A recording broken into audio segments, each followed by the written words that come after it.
Hello and welcome back to Clint's workshop. Here we are in the workshop, and what I'm going to do today, a little bit special, in as much I'm going to show you something today that you will never ever have seen. If you have seen it, I should be highly surprised, but I don't think you'll have got anywhere near seeing what I'm going to show you today. And that's not the haircut. I know this is the shortest I've had it cut for some time. I'm working on the basis that by midwinter or December or sometime it might just grow enough insulation to keep the winter winds away and keep you warm. Anyway, before I go on to this business of showing you something you've never seen before, I just got a little announcement to make, and that is that we've got some more subscribers. Really good, that I like that.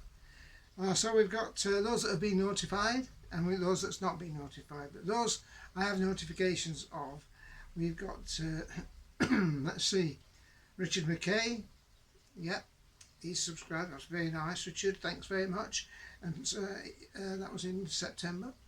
And Stephen Lovegrove, that was on the 15th of September. Those ones on the 10th of September. And thanks very much, Stefan, that's really good. I appreciate it. And also Paul McIntosh, who subscribed on the 25th of September. So it's very good. So thanks, Paul. I hope you get some good information while watching my channel. And also we've got David Edwards, subscribed on the 28th of September. And there's one or two others. So thank you, David. And there's one or two others that we've not had notifications of. But you're all very welcome, and thank you. It's all appreciated. And I appreciate any comments you'd like to leave. Also, I help you where we can. Anyway, so what I'm going to do, you're going to have to watch this video to the end before I show you the thing that you'll have never seen before. But first I want to look at some very much overlooked facts. And so, what's this? A Vernier. Yeah. Well, when we look at this Vernier, you find it's actually a digital Vernier. I don't particularly like digital Verniers. I don't particularly like digital micrometers. When I was brought up in the engineering business, everything, they didn't have digital things, were James Bond science fiction stuff as well. But anyway, I don't like them. And here's the reason. So I thought, I'll measure something with this. So, switched it on. There's the switches there. Switch it on. Nothing's happening. Nothing, no matter what button I press, nothing's happening. So, battery fits there. So, oh, look at this. I've opened the battery compartment. And I didn't know this was like this, but I acquired this as part of a job lot. So there's the battery, and there's someone's put a bit of paper packing in it there to make it fit better. And then sliding it on. Well, that creates a problem in itself. So it tells me it's not making contact. But even now, it's still not working. So if I wanted to measure something, just put it out of the drawer, it's not going to go. Can't read it. And then looking at the graduations on there, 1 inch, 2 inch, and very wide variety. So maybe it's okay for things that don't matter too much. And if it didn't matter too much, well, I'd get better results with this rule. I really would. Or this rule, if I want to go into a bore, a small bore, which is, this is a turner's rule, this. Anyway, so I thought, that's no good. And then, so I thought, well, I've got another vernier. So I put this to one side, you know, put it over here.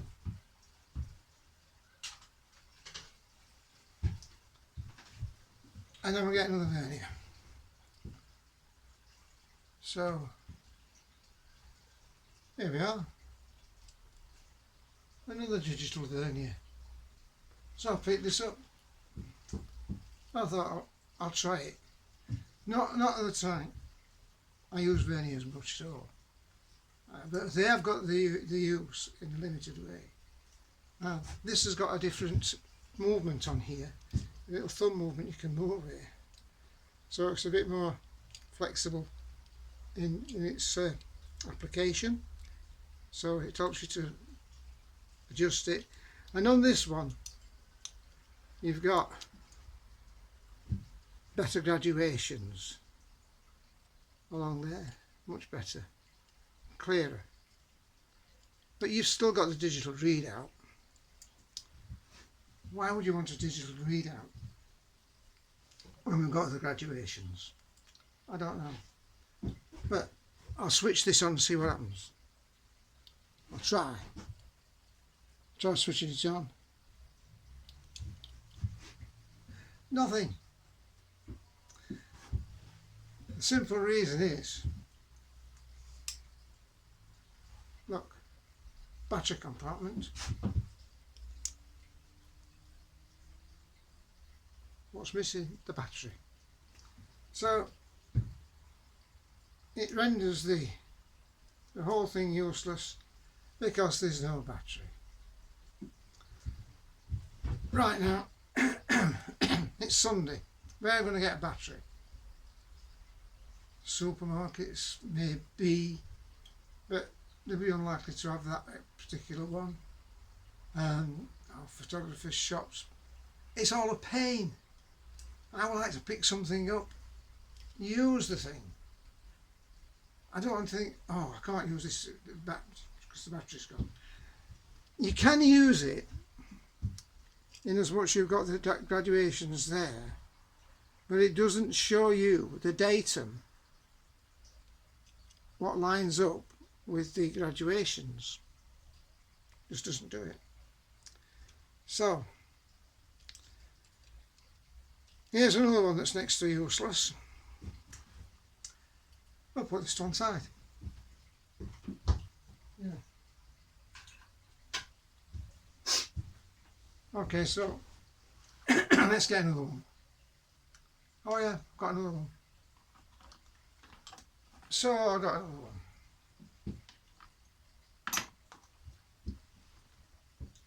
There we are. What do you know? It's a digital one. Now I know this has got a battery in, so we'll switch it on. Here we go. Switch it on, and there you've got the digital readout. Can you see? I'll just move it along. Let me zero it. Zero.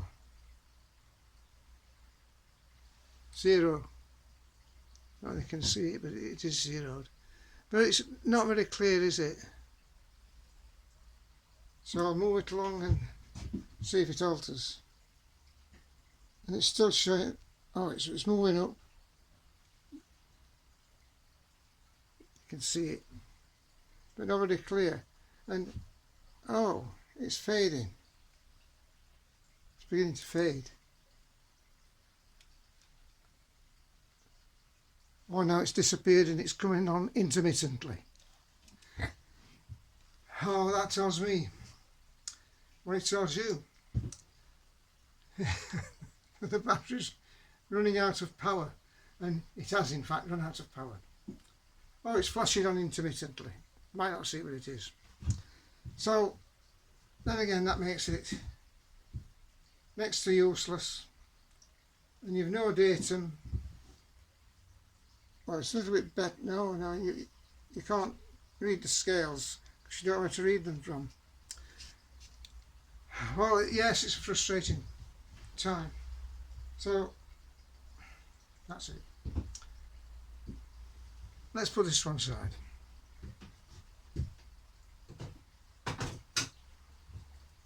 Oh, I'll put this back in the box here. So what's the alternative? Well, one without a battery. As long as I've got one here. Now this one is a Michu Toyo. Now you can see it. It says so there. Michu Toyo. Now this is one of the better ones, but you've got a little screw there you can adjust and then slide it on and then lock it.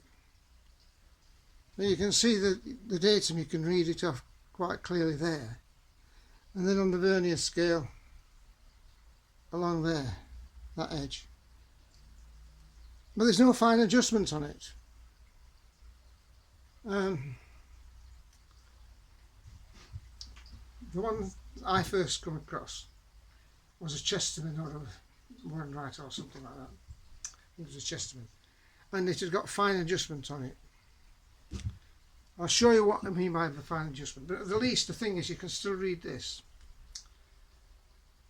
Now I have to tell you that these verniers were never really designed for lathe work, because the best thing to get the diameters on a lathe is micrometer and ordinary calipers, which I've done a previous video on. So you measure the caliper and measure it against the rule. So then you say, well, this particular vernier has got these two things here, which is for measuring the inside bores. But is there a problem here with accuracies? Because that point there cannot be lined up exactly with that point because of the thickness of the metal. So it might lead to an inaccuracy. You might not need it to be accurate. But you can see what I mean. That's for the inside bore, but that slides behind that one.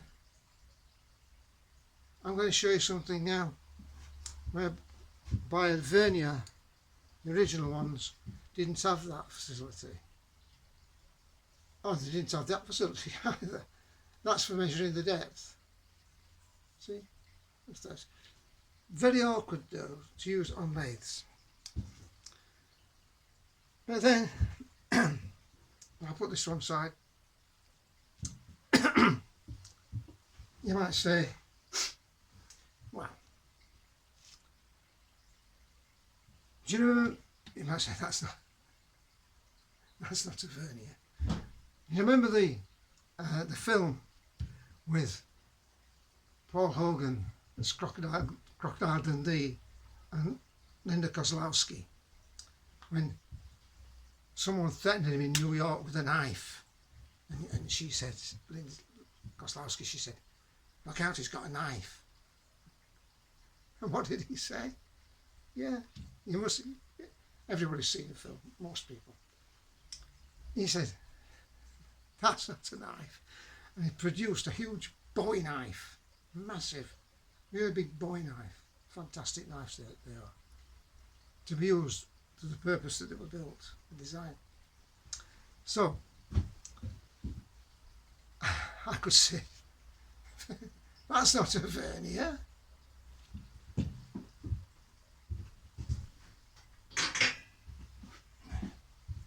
This is a Vernier.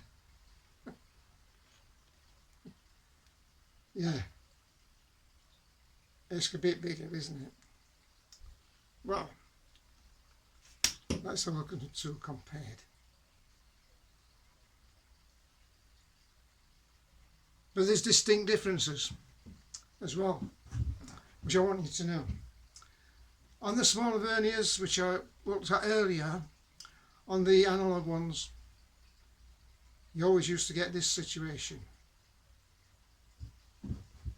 For measuring inside bores with that piece there, exactly lined up with the other one.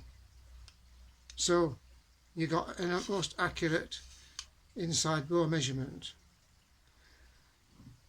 Having said that, it's only accurate to within the depth of the hole that will be there. If the hole was 2 or 3 inches deeper, you could use a different appliance than this to verify what the dimension was exactly. We won't go into that on another video, but this is more accurate.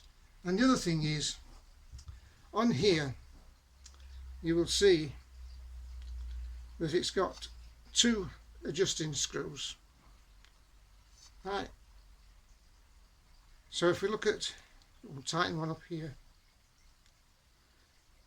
and then you'll see the, whoops, there's a screw there. That's where the vernier movement comes in. Now just a minute, I'm going to put my glasses on for this.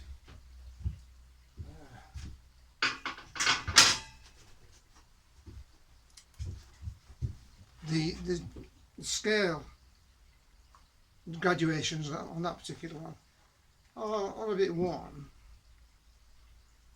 I might be able to see them better with this. So, oops.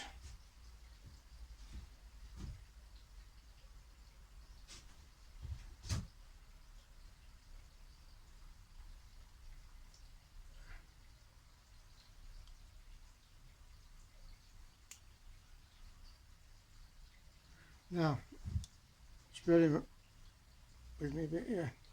So on this one, this is an unusual one, in as much that you don't lock you lock this one and don't lock that one. But it's strange. I want you to look at this, and this was made by some company whose name is on there. Let me read it for you. It says A grey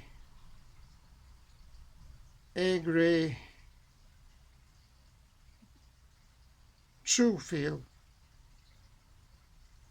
or something, and it's an unusual one. I've not come across this before, and it's a very interesting feature though, because let me have a look. I'm just magnifying glass. Right feel, it says, right feel. And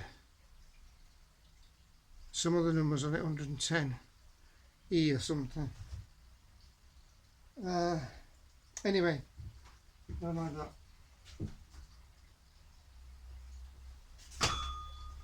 The important thing I'm going to tell you about is that that's the vernier adjustment there. Okay, so when you tighten this, I don't know if you can see it, but I'll try to make it so.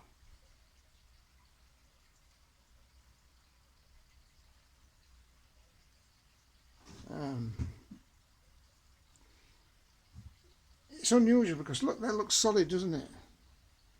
Well, it is solid, but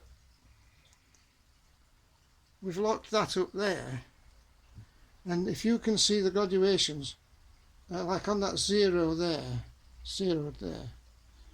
you'll see it move when I turn this. Oops, there we go. It's moved down to its limit now.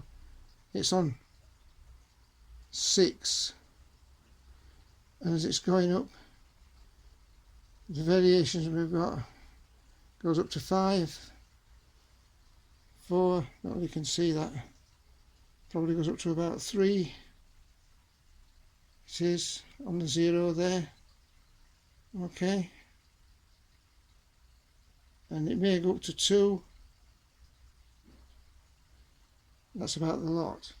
And then on the Vernier scale you read off the graduations onto here. Now on that one it said outside scale for outside diameter, for instance, and on the top one it says inside. That is because it's different, because what's happening is on the inside measurements you've got this plus factor to take into consideration, the thickness of the things. Anyway, then you can lock it into position. But I'll show you what I mean on this. I'm going to close it completely and lock that up.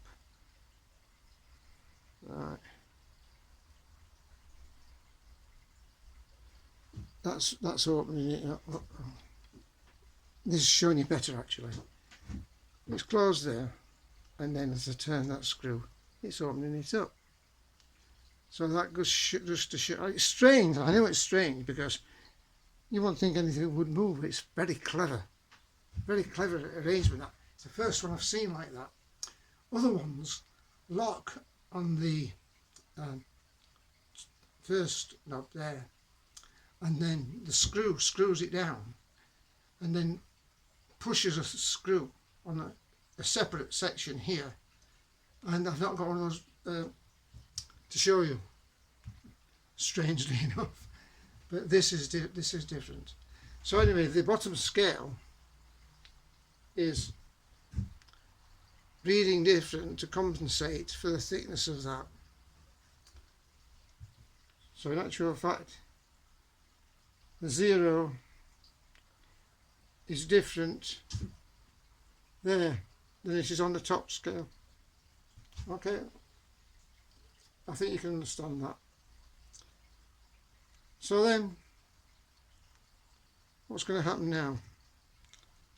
I'll just lightly put that in position, and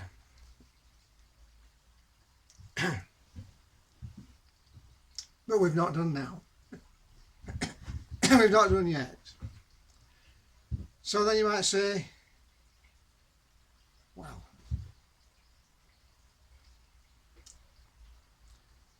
here's a Vernier.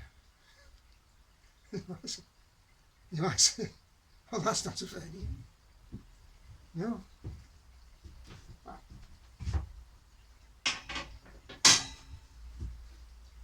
Wait for it. You ain't seen nothing yet.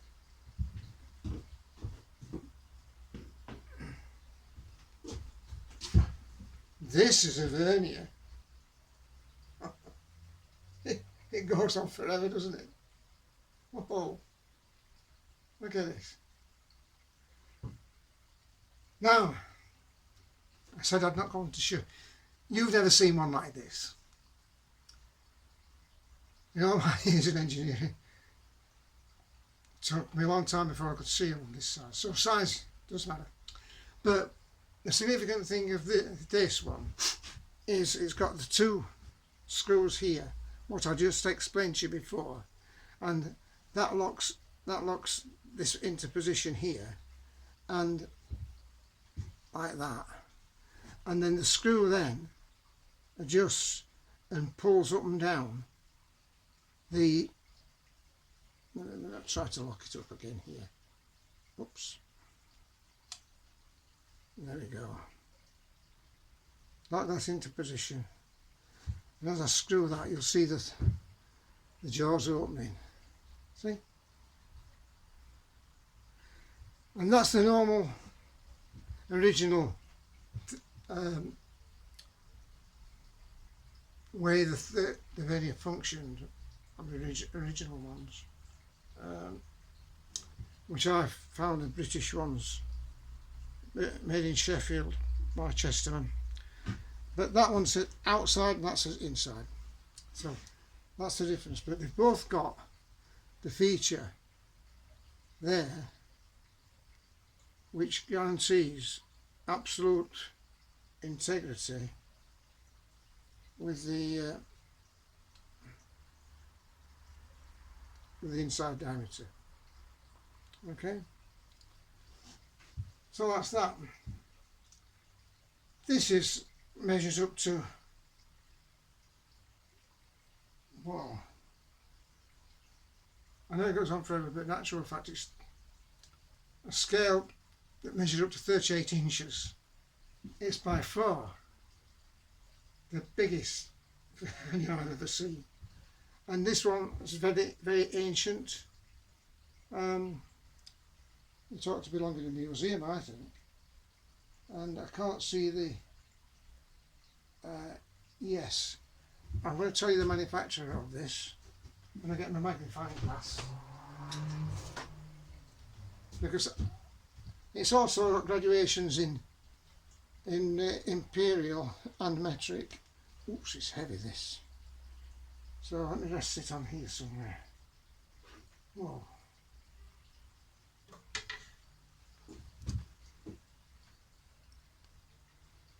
I'm going to have a look at this.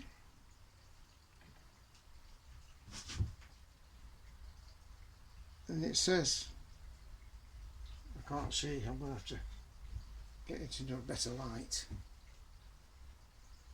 Oh yeah, it says,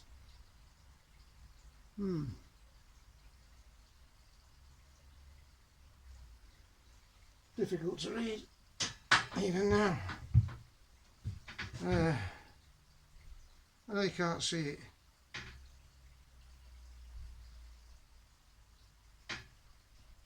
Pick. Oh.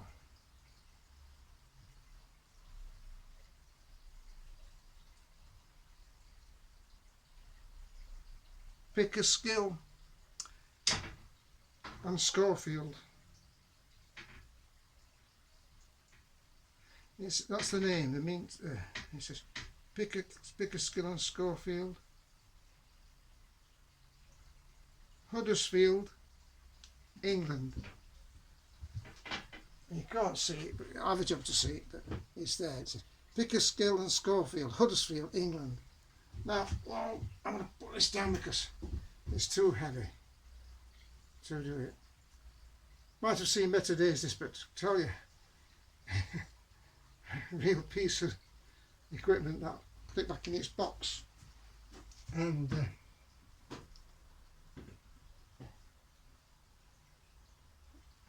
yes, it does have a box.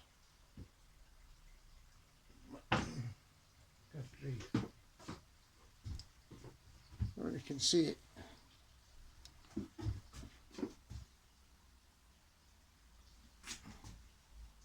Does have a box, see?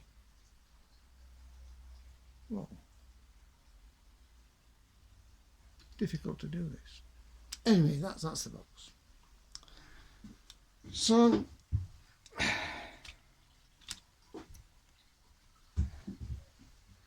there's something else I want to show you. Now don't worry,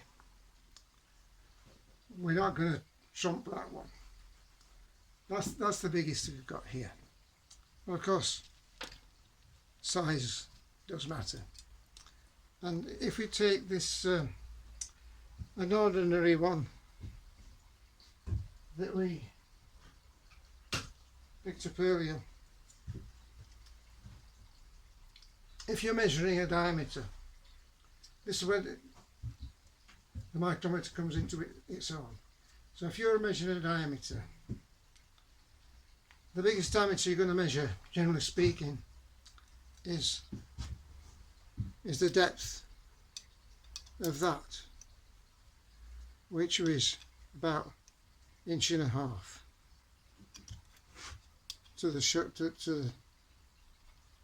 to the from the datum there. So any diameters bigger than that,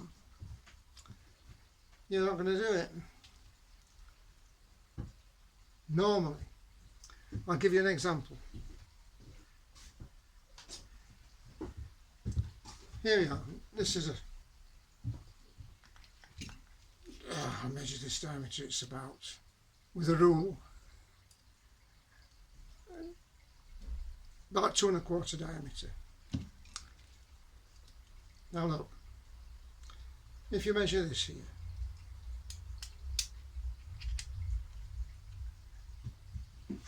it's not necessarily spanning the full diameter. It might, but you can do it better just by tilting it and then doing that.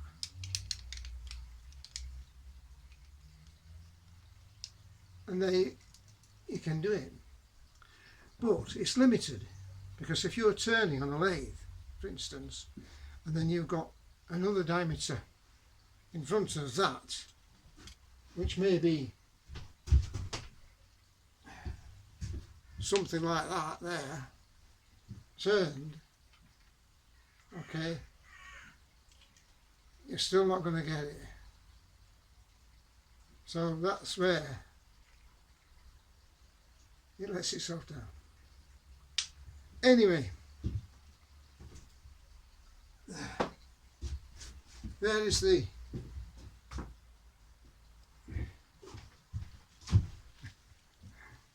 end of the lesson on the Vernier, where size matters. I thought it was very interesting when I saw this huge Vernier, but have you seen one bigger than that? Let me know. Well, thanks for joining us, and oh look, I almost forgot, subscribe to the channel. I really need some more subscribers, because time's going on and it don't seem to be increasing the number that I would expect. I would like to have enough to monetize the channel, and I might put some interesting advertisement things on that you'll be interested in, and I can't do that because I need 1,000 subscribers. Anyway, you'll be very welcome. All your comments are welcome, and I do get back to every one. Occasionally I might miss one, but just give us another reminder. I don't think I've missed any to date, and I've been doing this now for 2 years. Okay, well, thanks very much for joining us, and we'll see you next time in Clint's workshop. And in the meantime, check that out. You might find it interesting. Catch you later. Bye for now.